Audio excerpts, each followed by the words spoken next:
வணக்கம். இன்றைய முக்கிய செய்திகள். முதலில் தலைப்புச் செய்திகள். ஜனாதிபதியிடம் விசாரணை நடத்த கோரும் எதிர்க்கட்சிகள்.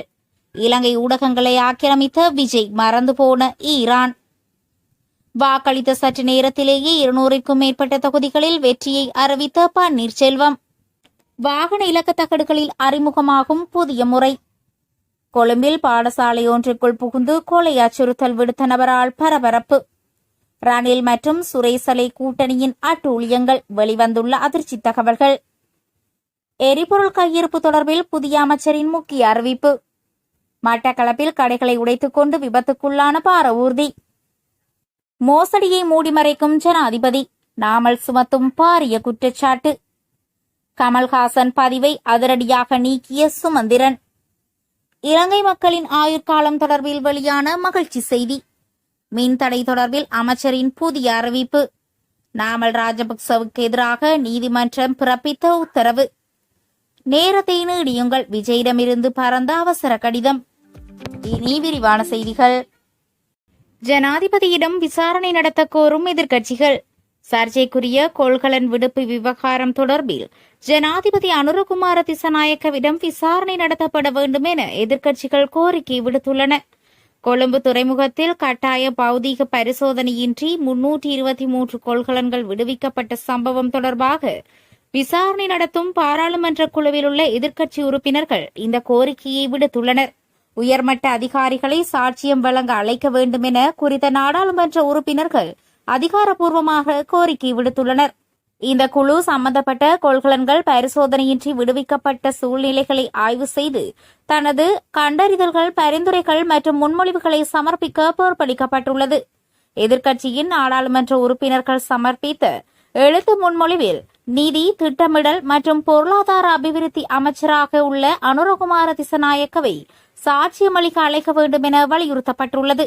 மேலும் சம்பவம் நடைபெற்ற காலப்பகுதியில் துறைமுக அமைச்சராக இருந்த பிமல் ரத்நாயக்க மற்றும் அப்போது துணை துறைமுக அமைச்சராக இருந்த ஜனித ருவன் கொடிதுவக்க ஆகியோரும் அழைக்கப்பட வேண்டும் என கோரப்பட்டுள்ளது.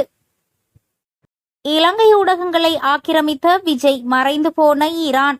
தமிழகத்தில் நடைபெற்று வரும் சட்டமன்ற தேர்தல் தொடர்பில் தென்னிலங்கை ஊடகங்கள் முன்னிலைப்படுத்தி செய்தி வெளியிட்டு வருகின்றன. பிரபல நடிகரும் தமிழக வெற்றிக் கழகத்தின் தலைவருமான விஜய் ஜோசப் இந்த தேர்தலில் முதலமைச்சர் வேட்பாளராக களமிறங்கியமையே இந்த பரபரப்புக்கு காரணமாகும். காலை 7 மணி முதல் வாக்களிப்பு ஆரம்பிக்கப்பட்ட நிலையில் இப்போது வரையில் பல கோடிக்கும் அதிகமான மக்கள் வாக்களித்து வந்துள்ளதாக தமிழக ஊடகங்கள் தகவல் வெளியிட்டுள்ளன. பொதுமக்களுடன் அரசியல்வாதிகளும் திரையுலகினரும் தமது வாக்கினை செலுத்தி வருகின்றனர். இந்நிலையில் சிங்கள ஊடகங்கள் உட்பட சமூக வலைதளங்களில் இந்த தேர்தல் தொடர்பான தகவல்கள் அதிகம் பகிரப்பட்டு வருகின்றன. நேற்று வரையில் ஈரான், அமெரிக்கா, இஸ்ரேல் கூட்டுப்படைகளுக்கு எதிரான மோதல்கள் குறித்து முன்னிலைப்படுத்திய செய்திகளை வெளியிட்டு வந்த தென்னிலங்கை ஊடகங்கள் இன்று விஜயை முன்னிலைப்படுத்தி செய்தி வெளியிட்டு வருகின்றன. சமகால அரசாங்கத்தை பிரதிநிதித்துவப்படுத்தும் திராவிட முன்னேற்ற கழகத்திற்கும் புதிதாக தேர்தலில் களமிறங்கியுள்ள தமிழக வெற்றிக் கழகத்திற்கும் இடையில் கடும் போட்டி நிலவும் என எதிர்வு கூறப்பட்டுள்ளது. இன்று நடைபெற்ற தேர்தல் முடிவுகள் அடுத்த மாதம் 4ஆம் தேதி வெளியாகும் என ஏற்கனவே தமிழக தேர்தல் ஆணைக்குழு அறிவித்துள்ளது. இந்நிலையில் தமிழகத்தில் மட்டுமன்றி இலங்கை உட்பட புலம்பெயர் நாடுகளில் வாழும் தமிழர்கள் மத்தியில் இந்த தேர்தல் பரபரப்பை ஏற்படுத்தியுள்ளது. புலம்பெயர் நாடுகளில் வாழும் இலங்கை தமிழர்கள் உட்பட பலர் தாவேக கட்சியின் தலைவர் விஜய் ஜோசப்பிற்கு ஆதரவு தெரிவித்து வருகின்றமை குறிப்பிடத்தக்கது. தமிழக சட்டமன்ற தேர்தல் 200க்கும் மேற்பட்ட தொகுதிகளில் வெற்றி உறுதி. வாக்களித்த சற்று நேரத்திலேயே அறிவித்த பன்னீர்செல்வம். தமிழக சட்டமன்ற தேர்தலை முன்னிட்டு தேனி பெரியகுளத்தில் உள்ள வாக்குச்சாவடியில் முன்னாள் முதலமைச்சரும் போடிநாயக்கனூர் சட்டமன்ற தொகுதியின் திமுக வேட்பாளருமான பன்னீர்செல்வம் தனது வாக்கை செலுத்தியுள்ளார். இதனைத் தொடர்ந்து செய்தியாளர்களிடம் பேசிய அவர், எங்கள் கூட்டணிக்கு மக்கள் மத்தியில் உற்சாக வரவேற்பை காண முடிகிறது. திமுக தலைவர் மு.க. ஸ்டாலின் 2வது முறையாக ஆட்சிக்கு வருவார். இந்த தேர்தலில் எங்கள் கூட்டணிக்கு 200க்கும் மேற்பட்ட இடங்களில் வெற்றி பெறும் என்று நம்பிக்கையுடன் எதிர்பார்க்கிறேன் என்று கூறியுள்ளார். தமிழ்நாட்டில் 234 தொகுதிகளில் நடைபெற்று வரும் சட்டமன்ற தேர்தலில் மொத்தம் 4023 வேட்பாளர்கள் களத்தில் போட்டியிடுகிறார்கள். அவர்களில் 3579 பேர் ஆண்கள், 443 பேர் பெண்கள், ஒருவர் 3ஆம் பாலினத்தவராவார். இந்த தேர்தலுக்காக தமிழகம் முழுவதும் 75,064 வாக்குச்சாவடிகள் அமைக்கப்பட்டிருக்கின்றன. காலை 7 மணி முதல் வாக்குப்பதிவு தொடங்கிய நிலையில் இது மாலை 6 மணியுடன் நிறைவடைந்தது. வாகன தகடுகளில் அறிமுகமாகும் புதிய முறை. மோட்டார் வாகனங்களுக்கான இலக்க தகடுகளில் புதிய முறைமையொன்று அறிமுகப்படுத்த திட்டமிட்டுள்ளதாக மோட்டார் போக்குவரத்து திணைக்கள அதிகாரிகள் தெரிவித்துள்ளனர். அரசு நிதி பற்றிய நாடாளுமன்ற குழுவின் முன்னிலையில் இந்த விடயம் தெரிவிக்கப்பட்டுள்ளது. அதிகாரிகள் வெளியிட்டுள்ள தகவலின்படி இலக்க தகடுகளில் தனிப்பயனாக்கப்பட்ட பெயர்களை உள்ளடக்கும் புதிய முறையை அறிமுகப்படுத்த மோட்டார் போக்குவரத்து திணைக்களம் திட்டமிட்டுள்ளது. எனினும் தற்போது நடைமுறையில் உள்ள கணனி அமைப்பு மிகவும் பழமையானது என்பதால் அதிலுள்ள தொழில்நுட்ப குறைபாடுகள் காரணமாக இந்த திட்டத்தை உடனடியாக நடைமுறைப்படுத்துவதில் சிக்கல்கள் உள்ளது. எனவே தற்போதுள்ள கணனி அமைப்பை நவீனமயப்படுத்தும் பணிகள் முன்னெடுக்கப்பட்டு வருகின்றன. தற்போதுள்ள கணனி அமைப்பு புதுப்பிக்கப்பட்ட பின் 6 மாத காலத்திற்குள் இந்த விசேட திட்டத்தை ஆரம்பிக்க முடியும். குறிப்பிட்ட தகடுகளை முன்பதிவு செய்வதற்காக 1 லட்சம் முதல் 1 மில்லியன் ரூபாய் வரை கட்டணம் அறவிடப்படுகிறது. ஏற்கனவே சிலர் 1 மில்லியன் ரூபாய் செலுத்தி இவ்வாறான இலக்க தகடுகளை பெற்றுள்ளனர். இந்நிலையில் விசேட இலக்க தகடுகளை பெற்றுக்கொண்ட வாகனங்களின் எண்ணிக்கை ஆண்டுதோறும் அதிகரித்து வருகின்றன என அவர் குறிப்பிட்டார். கொழும்பில் பாடசாலை ஒன்றிற்குள் புகுந்து கொலை அச்சுறுத்தல் விடுத்த நபரால் பரபரப்பு. கொழும்பின் புறநகர் பகுதியான பன்னிபேட்டியாவில் உள்ள பாடசாலைக்குள் அத்துமீறி நுழைந்து உயர்தர மாணவர்களுக்கு கத்தி முனையில் மரண அச்சுறுத்தல் விடுக்கப்பட்டுள்ளது. இந்த சம்பவம் தொடர்பில் கொட்டாவ போலீசார் விசாரணைகளை ஆரம்பித்துள்ளனர். கொட்டாவ போலீஸ் பிரிவிற்குட்பட்ட பன்னிப்பட்டிய பகுதியில் உள்ள பாடசாலை ஒன்றில் இந்த சம்பவம் இடம்பெற்றுள்ளது. பாடசாலையின் சுற்றுச்சுவரை எகிரி குதித்து பாடசாலைக்குள் அத்துமீறி நுழைந்த நபர் ஒருவர் இம்முறை காப்போத்த உயர்தர பரீட்சைக்கு தோன்றும் 2 மாணவர்களின் கழுத்தில் கூறிய ஆயுதத்தை வைத்து மரண அச்சுறுத்தல் விடுத்துள்ளார். பாடசாலையின் மைதான எல்லைக்கு அருகில் உள்ள மாமரம் ஒன்றிலிருந்து மாணவர்கள் குழு ஒன்று மாம்பழம் பறித்து சாப்பிட்டுக் கொண்டிருந்தனர். இதன்போது அருகிலுள்ள வீட்டைச் சேர்ந்த இளைஞர் ஒருவர் மாணவர்களை தீட்டியுள்ளார். அதற்கு எதிர்ப்பு தெரிவித்து மாணவர்கள் குழுவினர் அந்த இளைஞரை நோக்கி கூச்சலிட்டுள்ளனர். இதன்போது ஆத்திரமடைந்த அந்த இளைஞர் பாடசாலையின் சுவரை எகிரி குதித்து உள்ளே வந்து 2 மாணவர்களை பிடித்து அவர்களின் கழுத்தில் கத்தி போன்ற கூறிய ஆயுதத்தை வைத்து மரண அச்சுறுத்தல் விடுத்துள்ளார். ரணில் மற்றும் சுரேசல கூட்டணியின் அட்டூழியங்கள் வெளிவந்துள்ள அதிர்ச்சி தகவல்கள். ஈஸ்டர் குண்டு தாக்குதல் தொடர்பில் பிரித்தானியாவை தளமாக கொண்டு இயங்கும் சேனல் 4 தொலைக்காட்சிக்கு ஹன்சீர் அசாத் மௌலானா வழங்கிய தகவல்களை ஆதாரமாக கொண்டு ரணில் விக்ரமசிங்க ஜனாதிபதியாக இருந்த காலத்தில் ஜனாதிபதி விசாரணை ஆணைக்குழு ஒன்றை நியமித்தார். குறித்த விசாரணை ஆணைக்குழுவின் தலைவரை ரணிலுக்கு பரிந்துரைத்தது சுரேசலை என்ற அதிர்ச்சிக்குள்ளாகும் தகவல்களை சுவிட்சர்லாந்தில் இருந்து இயங்கும் இணையதளம் ஒன்று ஆதாரங்களுடன் தகவல் வெளியிட்டுள்ளது. குறித்த ஆணைக்குழு சுரேசலை ஈஸ்டர் குண்டு தாக்குதலில் சம்பந்தப்பட்டுள்ளாரா என்பதை ஆராய்வதற்காக நியமிக்கப்பட்ட ஆணைக்குழுவின் தலைவரை தெரிவு செய்தது சலே. அதாவது தனது குற்றங்களை விசாரிப்பதற்கு தானே ஒருவரை நியமிப்பது வேடிக்கையாக உள்ளது. ஆணைக்குழுவின் தலைவராக முன்னாள் உச்ச நீதிமன்ற நீதிபதி ஜயஸ்கி அஸ்வின் சலேவால் சிபாரிசு செய்யப்பட்டு நியமிக்கப்படுகிறார். கொழும்பு பயங்கரவாத தடுப்பு பிரிவின் அத்தியட்சகராக செயற்பட்ட பிரசன்ன அஸ்விஸின் சகோதரியே நீதிபதி ஜயஸ்கி அஸ்விஸ் ஆவார். விடுதலை புலிகளின் சர்வதேச வங்கிகளில் இருந்த பணத்தை சூறையாடுவதற்கு கோட்டபாய மற்றும் சுரேசலவுக்கு உதவி செய்தவர்தான் பிரசன்ன அல்விஸ்.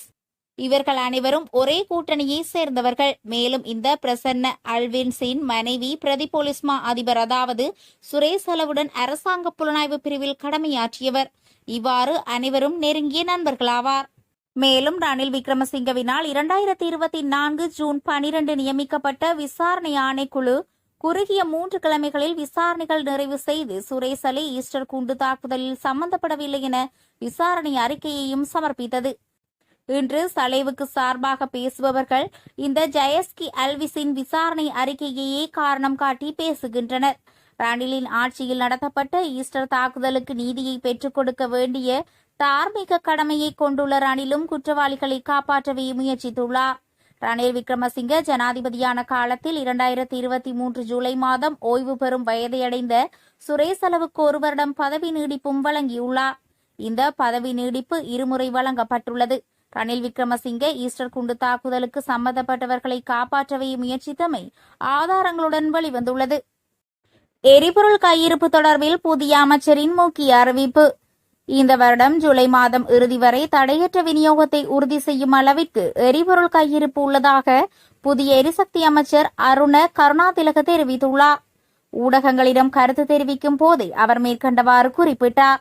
நிலக்கரி கொள்வனவில் ஏற்பட்ட மோசடி தொடர்பான விசாரணைகளுக்கு ஒத்துழைப்பு வழங்கும் நோக்கில் முன்னாள் எரிசக்தி துறை அமைச்சர் குமார ஜெயக்கொடி பதவி விலகிய நிலையில் ஜனாதிபதி அனுரகுமார திசநாயக்கவினால் புதிய எரிசக்தி துறை அமைச்சராக அருண கருணாதிலக நியமிக்கப்பட்டிருந்தார்.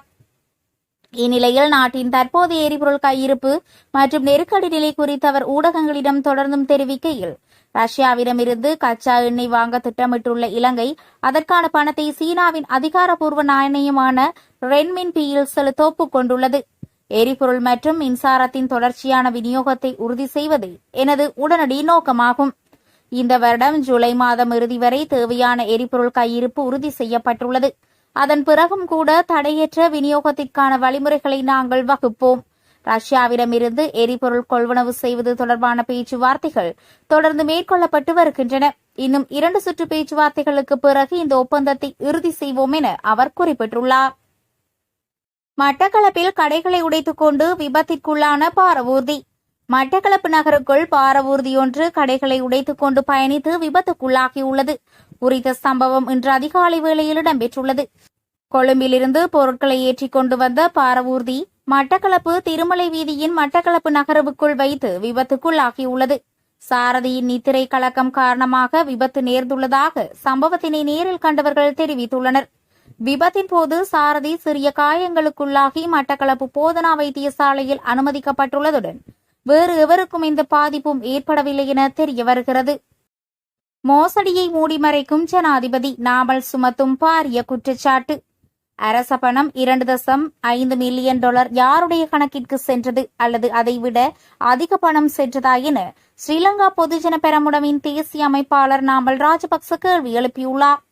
கொழும்பில் ஊடகவியலாளர்கள் எழுப்பிய கேள்விகளுக்கு பதிலளிக்கும் போதே அவர் இதனை தெரிவித்தார். அங்கு அவர் மேலும் கருத்து வெளியிடுகையில் 323 கொள்கலன்கள் விவகாரம் மற்றும் நிலக்கடி மோசடியை போடவே நிதியமைச்சின் பணம் போலி வங்கிக் கணக்கிற்கு மாற்றப்பட்ட மோசடியையும் மூடிமறைக்க ஜனாதிபதியும் அரசாங்கமும் முயற்சிக்கிறார்கள். ஒருபுறம் அரசாங்கம் தரம் குறைந்த நிலக்கரியை இறக்குமதி செய்கிறது, அந்த நஷ்டத்தை மக்கள் மீது சுமத்துகிறது. மறுபுறம் அரசாங்கத்திற்கு தெரியாமலே அதன் அதிகாரிகள் அரசாங்க பணத்தை போலி கணக்குக்கு மாற்றியுள்ளனர். போலி மின்னஞ்சல் செய்தியொன்றின் மூலம் கிடைத்த தகவலின் அடிப்படையில் 2.5 மில்லியன் டாலர் செலுத்தப்பட்டுள்ளதாக தெரிய வருகிறது. இது கடந்த ஆண்டு டிசம்பர் மாதம் நடந்துள்ளது. ஆனால் அரசாங்கம் இன்று வரை எடுத்துள்ள சட்ட நடவடிக்கை என்ன என அவர் கேள்வி எழுப்பியுள்ளார். கமல்ஹாசன் பதிவை அதிரடியாக நீக்கிய சுமந்திரன். நடந்தது என்ன? தமிழ்நாட்டில் 2026ஆம் ஆண்டு சட்டமன்ற தேர்தல் இன்று நடைபெற்றுக் கொண்டிருந்த நிலையில் அந்நாட்டு மாநிலத்தில் நடக்கும் ஒவ்வொரு தேர்தலையும் போலவே இந்த தேர்தலும் குறிப்பிடத்தக்க அரசியல் கவனத்தை ஈர்த்துள்ளது. பொதுவாக தேர்தல் இடம்பெற இருந்தால் இந்த அரசியல் கட்சிக்குத்தான் வாக்களியுங்கள் என்று தனிப்பட்ட விடயம் சார்ந்தது. இந்நிலையில் இலங்கை தமிழரசு கட்சியின் பதில் செயலாளர் M.A. சுமந்திரன் திமுகவிற்கு ஆதரவு தெரிவிக்கின்ற பதிவை பதிவேற்றி பின்னர் நீக்கியிருந்தமை குறிப்பிடத்தக்கது. இலங்கை மக்களின் ஆயுள் காலம் தொடர்பில் வெளியான மகிழ்ச்சியான தகவல். கடந்த 15 ஆண்டுகளில் இலங்கையின் மக்களின் சராசரி ஆயுட்காலம் குறிப்பிடத்தக்க அளவில் உயர்ந்துள்ளதாக தகவல்கள் வெளியாகியுள்ளன. இதற்கு முக்கிய காரணமாக சுகாதார அமைச்சின் தேசிய தடுப்பூசி திட்டத்தின் வெற்றியே என அதிகாரிகள் தெரிவிக்கின்றனர். நோயல் பிரிவின் தலைமை தொற்றுநோய் வைத்திய நிபுணர் பாலித கர்ணோபேம இதனை தெரிவித்துள்ளார். இந்த திட்டத்தின் கீழ் குழந்தைகளுக்கு வழங்கப்படும் வழக்கமான தடுப்பூசிகள் மூலம் பல்வேறு நோய்கள் திறம்பட கட்டுப்படுத்தப்பட்டுள்ளதாக அவர் குறிப்பிட்டார்.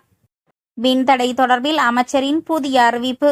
நாட்டில் மின்தடையை நடைமுறைப்படுத்தும் எண்ணம் அரசாங்கத்திற்கு இல்லை என அமைச்சர் நலிந்த ஜெயதிச தெரிவித்துள்ளார். இது தொடர்பில் அவர் மேலும் தெரிவிக்கையில், தடையற்ற மின்சார விநியோகத்தை உறுதிப்படுத்துவது அரசாங்கத்தின் முதன்மையான முன்னுரிமையாகும். செலவு குறைந்த மற்றும் நம்பகமான மின் உற்பத்தி ஆதாரங்களில் கவனம் செலுத்துவதன் மூலம் தற்போதைய நிலைமை முகாமைத்துவம் செய்யப்பட்டு வருகிறது என சுட்டிக்காட்டியுள்ளார். இதேவேளை 2025-2026ஆம் ஆண்டிற்கான நிலக்கரி கொள்வனவு செயல்முறையில் குறைபாடுகள் ஏற்பட்டதன் காரணமாக தேவையான மின்சாரத்தை உற்பத்தி செய்ய முடியாமல் போனால் அதன் சுமையை மக்கள் மீது சுமத்தப் போவதில்லை என இலங்கை பொது பயன்பாடுகள் ஆணைக்குழு தெரிவித்துள்ளது. நாமல் ராஜபக்சவுக்கு எதிரான வழக்கு நீதிமன்றம் பிறப்பித்த உத்தரவு. கிறிஸ் கொடுக்கல் வாங்கல் தொடர்பாக நாடாளுமன்ற உறுப்பினர் நாமல் ராஜபக்சவுக்கு எதிராக தாக்கல் செய்யப்பட்டுள்ள வழக்கை மே மாதம் மீண்டும் அழைக்குமாறு நீதிமன்றம் உத்தரவிட்டுள்ளது. இந்த வழக்கு இன்று கொழும்பு மேல் நீதிமன்றில் இடம்பெற்றது. இன்றைய வழக்கு விசாரணையின் போது பிரதிவாதியான நாமல் ராஜபக்ச நீதிமன்றத்தில் முன்னிலையாகியிருந்தார். அதனைத் தொடர்ந்து இந்த வழக்கை மே மாதம் 29ஆம் தேதி மீண்டும் அழைக்குமாறு நீதிபதி உத்தரவிட்டார். இலங்கையில் ரக்பி விளையாட்டை மேம்படுத்துவதாக கூறி இந்தியாவின் கிறிஸ் நிறுவனத்திடமிருந்து 70 மில்லியன் ரூபாய் பெற்று நம்பிக்கை மோசடி செய்ததாக குற்றம் சுமத்தி சட்டமா அதிபரால் நாமல் ராஜபக்சவுக்கு எதிராக இந்த வழக்கு தாக்கல் செய்யப்பட்டுள்ளமை குறிப்பிடத்தக்கது. நேரத்தை நீடியுங்கள், விஜயிடமிருந்து பறந்த அவசர கடிதம். தமிழகத்தில் சட்டமன்ற தேர்தலுக்கான வாக்குப்பதிவு விறுவிறுப்பாக நடைபெற்று வரும் நிலையில் வாக்குப்பதிவு நேரத்தை மேலும் 2 மணி நேரம் நீடிக்குமாறு விஜய் தேர்தல் ஆணையத்திடம் கடிதம் எழுதியுள்ளார். திட்டமிட்ட நேரத்திற்குள் வாக்களிக்க முடியாமல் தவிப்பதாக வந்த செய்தியை தொடர்ந்து அவர் இந்த கோரிக்கையை முன்வைத்திருந்தார்.